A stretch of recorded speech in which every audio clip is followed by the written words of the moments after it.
Halo, Assalamualaikum. Berjumpa kembali di channel Siward TV. Langkah senyap Jokowi bikin Demokrat PKS bakal absen di Pilpres 2024. Ditulis oleh Nina Nur.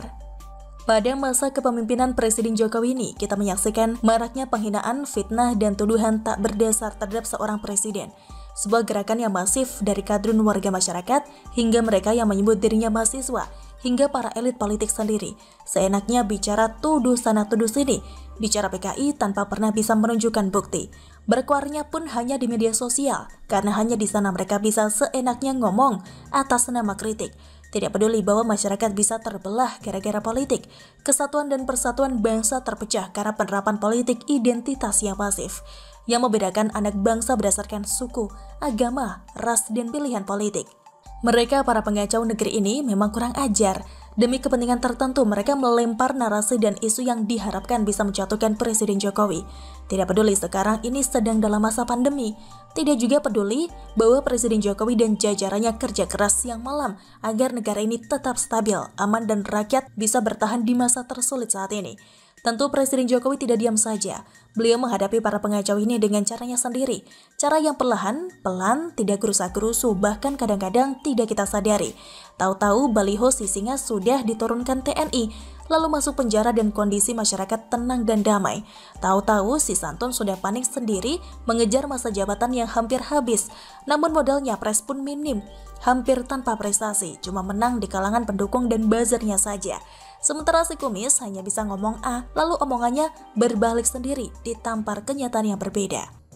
Sama halnya dengan Partai Demokrat dan PKS, dua partai oposisi yang bagai orang mau jualan tapi nggak punya modal. Kader PKS malah sering kena kasus yang tidak elok dari segi akhlak, padahal katanya partai religius.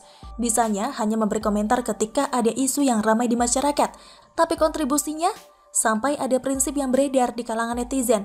Jika ada pilihan dan PKS memilih A, maka pilihan selain itu pastilah merupakan pilihan yang benar. Buat apa punya partai oposisi kalau kualitasnya sebatas melempar tuduhan dan hoax, kan? Bicara kualitas Partai Demokrat juga 11-12 dengan PKS, sukanya melempar tuduhan, sampai Presiden Jokowi pun berusaha dilibatkan ketika ada masalah di internal partainya sendiri. Kader-kadernya pun tidak jauh fungsinya, macam buzzer yang cerewet di media sosial. Isu yang dilemparkan sangat kelihatan akal bulusnya, semata-mata buat menjatuhkan Presiden Jokowi. Contohnya, ketika politisi Demokrat melontarkan narasi agar Presiden Jokowi menunda pembangunan infrastruktur dan memprioritaskan penanganan pandemi. Jika Presiden Jokowi mau menerapkan saran Demokrat ini, maka Demokrat berjanji akan mendampingi Jokowi dan tidak akan mengejek mangkraknya proyek infrastruktur. Akal-akalan sebodoh ini kok dilemparkan ke Presiden Jokowi? Hahaha. Menjelang HUT kemerdekaan RI, Ketum Demokrat AHY pun mengeluarkan siaran pers menyebut kondisi pandemi di Indonesia belum ada tanda-tanda mereda, di mana perekonomian rakyat masih terpuruk dan kemiskinan meningkat. AHY pun menyebut pihaknya sudah memberikan banyak rekomendasi, saran, dan mengingatkan pemerintah dengan berbagai cara. Paham kok kita maksud AHY ini mau melemparkan kesalahan lagi ke Presiden Jokowi dengan menafikan bahwa Indonesia sudah berhasil keluar dari resesi ekonomi. Vaksin terus berdatangan dan diberikan gratis kepada rakyat.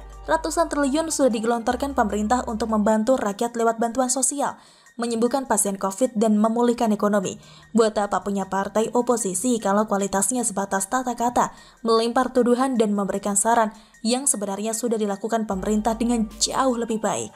Sekali lagi Presiden Jokowi menghadapi mereka ini tidak dengan cara yang frontal, melainkan dengan cara merebus kodok tanpa disadari oleh sang kodok, serta dengan cara yang simbolik seperti main anggar di tempat lain, namun yang berasa kena sabetan ada di sini.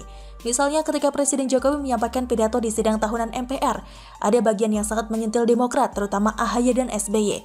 Presiden Jokowi menyebut krisis, resesi, dan pandemi itu seperti api. Kalau bisa dihindari ya kita hindari, tapi jika tetap terjadi maka banyak hal yang bisa dipelajari. Api memang membakar tetapi sekaligus menerangi. Kalau terkendali, dia menginspirasi dan memotivasi. Pandemi itu sifatnya menguji, mengajarkan, dan sekaligus mengasah. Pandemi memberikan beban yang berat kepada kita, beban penuh dengan risiko, dan memaksa kita untuk menghadapi dan mengelolanya. Seakan Presiden Jokowi mengingatkan SBY soal kebakaran hutan dulu, yang tidak berhasil ditangani SBY hingga akhir masa jabatannya. Jadi sekarang jangan sok tahu dan sok pintar. Jangan mengira hanya dengan ngomong di depan publik lalu bisa memojokkan Presiden Presiden Jokowi yang benar-benar bekerja siang malam buat rakyat. Sebutan anggar Presiden Jokowi tidak berhenti sampai di sana. Beliau pun memakai pesawat kepresidenan bercat baru yang sempat dipersoalkan oleh SBY. Karena warna birunya berganti menjadi warna merah putih. Lokasi pertama yang didatangi dengan pesawat itu adalah Jawa Timur, yang gubernurnya diusung Demokrat. Seakan menunjukkan kalau SBY dan AHY sekarang bukan siapa-siapa yang bekerja buat rakyat. Yang diusung Partai Demokrat pun adalah pejabat yang bekerja di bawah Presiden. Sabutan anggar pun berlanjut, kali ini yang kena adalah Demokrat dan PKS sekaligus. Hari Rabu lalu, 25 Agustus, Presiden Jokowi menggelar pertemuan dengan para pimpinan partai politik koalisi pengusung pemerintah. Yang hadir ada 7 ketua umum dan 7 sekjen parpol, termasuk PAN yang sudah disebut sebagai sahabat baru dalam koalisi. Tidak perlu kita mengulik soal apa yang dibahas karena kehadiran PAN merupakan pukulan telak buat Demokrat dan PKS.